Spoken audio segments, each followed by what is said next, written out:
Saya pernah jemaah ni, masa saya kecil-kecil ni, besar-besar, macam-macam besar ni.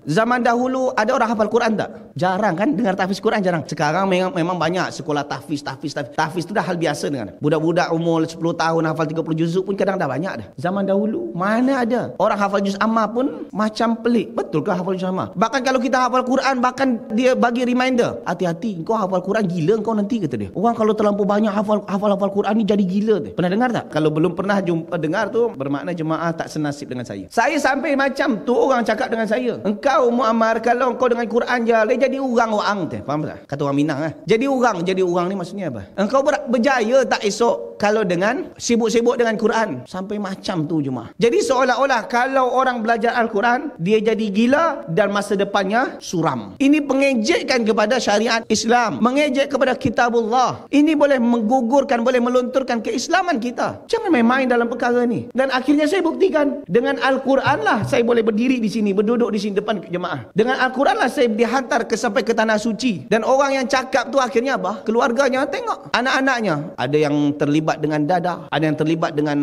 minuman keras, khamar, arak, rumah tangganya rosak. Saya buktikan bahawa dengan Al-Quran orang akan berjaya. Jadi jemaah dikasihi oleh Allah Subhanahu Wa Taala, memperolok-olok, mengejek syariat Islam sesuatu perkara yang boleh menggugurkan keislaman kita.